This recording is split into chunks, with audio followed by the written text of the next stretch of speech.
네, 중구 성동구의 박성준 의원입니다. 후보자님, 검찰총장 이제 후보자가 되셨는데 예. 선배 검찰총장 중에 존경하는 분이 좀 계신가요? 있다면 이유가 어떤 것인가요? 여러분들 계시는데 예. 하여튼 뭐 교과서적인 답변이긴 합니다만 제 심중에 있는 내용은 있지만 또 네. 말씀드리는 게 또 누가 되고 또 다른 분들한테 또 네.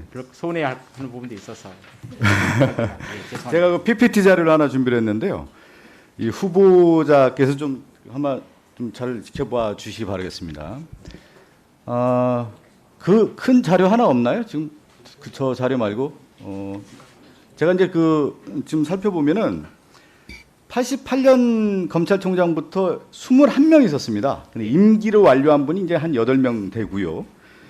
그리고 그 검찰총장이 그 역사를 보면은 정권과의 충돌이라든가 친인척 비리라든가 이 사건에 대한 책임을 지고서 사퇴하는 경우가 있었습니다. 그런데 참여정부 시작부터 지금까지 11명의 검찰총장이 있는데 7명의 검찰총장이 왜 사퇴했는 줄 아십니까?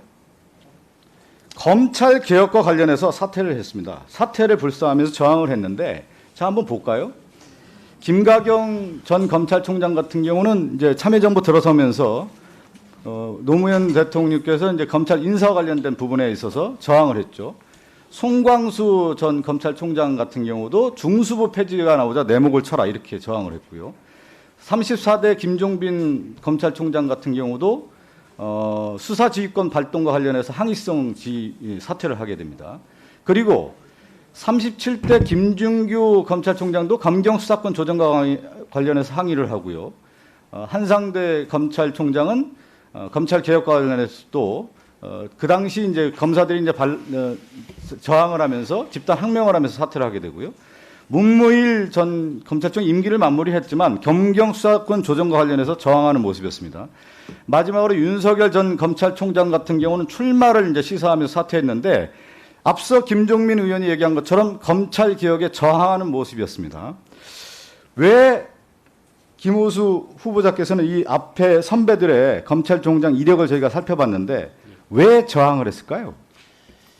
검찰권이라고 하는 게 이 검사들로서는 제가 말씀드렸듯이 이게 정체성 원천이고 또 검찰 나름대로 국민을 위해서 열심히 이렇게 일하고 있다라는 생각이고 우리 사회를 유지하고 지탱하는 중요한 역할을 한다고 생각하는 부분이 있는데 그런 부분들이 특히 이제 저게 경찰 수사권 조정과 부딪히는 측면이 있어서 수사기소 분리가 가장 컸던 문제죠. 그런 부분들이 좀 문제가 되지 근데 않습니까? 사퇴를 하면서 저는 언론에서도 그렇고 검찰 조직 내에선 존경하는 선배였다라는 겁니다. 그렇지만 민주주의 과정에서 그렇고 검찰 개혁은 필요 불가하는 문제였는데 검찰총장은 국민의 검찰이 돼야 되는데 조직의 검찰총장이 된 거 아니냐.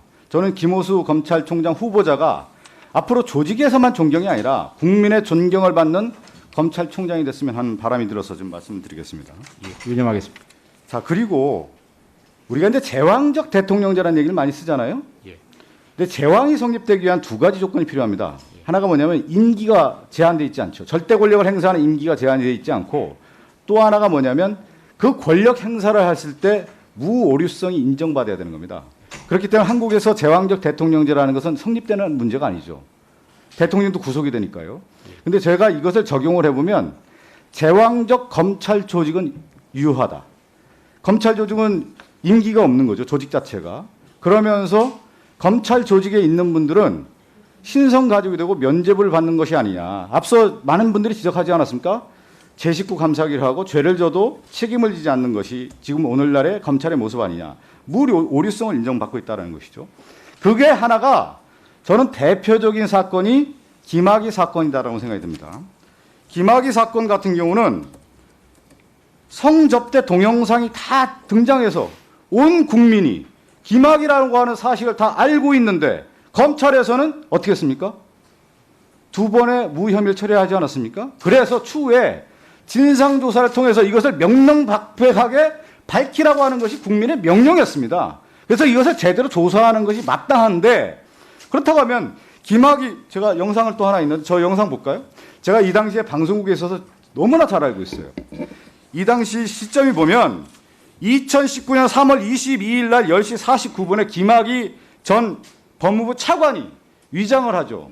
모자 쓰고 선글라스 쓰고 머플러까지 하는데 그 앞에 있는 분이 사실은 위장술로 나온 사람이에요. 김학의 전 차관과 안경을 비슷하게 쓰고 모습을 그대로 하면서 저 모습이 온 국민에게 보여지지 않았습니까? 검사를 오랫동안 해왔던 분이고 법무부 전 차관이었던 분이 저렇게 야반 도주를 하고 야반 도주를 할 수 있는 환경을 조성해 준 사람들이 누구였습니까? 출국 금지가 안 됐다는 사실을 누가 알려줬습니까? 내부 정보를 알려준 거 아니겠습니까? 이러한 사실에 대해서 명명백백하게 밝히고 출국 금지를 시키는 것이 당연한 거 아니겠습니까? 이거에 대해서 어떻게 생각하십니까? 뭐 같은 답변을 또 드리게 되었습니다. 지금 현재 그 관련해서 수사 재판이 정말 진행 중이고 저도 그 대상처럼 그 거론되고 있습니다. 그래서 제가 정말 답변을 드리지 못하게 되는 점에 대해서는 이 사건은 이해해 주십시오. 국민의 의혹이 너무나 컸던 사건입니다. 그거에 대해서 검찰에서 무혐의 처분했던 그 검사들에 대해서 왜 무혐의 처분했는지 오히려 진상조사를 해야 되는 것이 마땅하다. 저 영상 사진 하나로 다 말을 해주는 사건이라고 생각이 좀 들어서 이 부분에 대해서 검찰총장이 된다고 하면 과거에 이 수사가 왜 잘못됐는지부터 저는 밝혀야 된다는 생각이 좀 듭니다. 거기서부터 출발해야 된다는 생각을 갖고 있는데 어떠십니까? 그리고 잘못된 부분에 대해서는 사과해야 되는 것이 맞지 않느냐. 당연히 사과는 네. 전 총장께서 하셨고요. 제 식구 감싸기가 없도록 예, 그리고 네, 앞서 제가 그 검찰총장 관련된 그 내용을 좀 하나 말씀을 드려야 되는데요. 그거 한번 앞에 다시 좀 띄워주실래요? 제가 지금 이력을 앞에부터 제가 좀 빼놓은 게 있는데 과거에요. 검찰총장은 개인과 관련된 문제가 있었을 경우에 사퇴를 다 했습니다. 예를 들어서 김기수 전 검찰총장 같은 경우는 한보비리 문제가 있는데 당시에 정부에 부담을 주지 않게 사퇴를 했고요. 김태정 전 검찰총장 같은 경우는 일부만 더 주십시오. 비리 문제가 연루되니까 또 해임이 됐고 또 사퇴를 한 거죠. 해임이 된 거죠. 그다음에 신승남 전 검찰총장 같은 경우는 이용호 게이트에 친동생이 구속이 되니까 책임을 지고 사퇴를 했습니다. 그리고 39대 최동욱 검찰총장 같은 경우는 혼외자 의혹으로 사퇴를 했고요. 제가 이 얘기를 드리면 윤석열 전 검찰총장은 어떤 사건이 연루가 되어 있습니까? 장모 사건과 부인 사건이 연루되지 않았습니까? 저는 과거에 검찰총장은 선비 정신이 분명히 있었다고 생각합니다.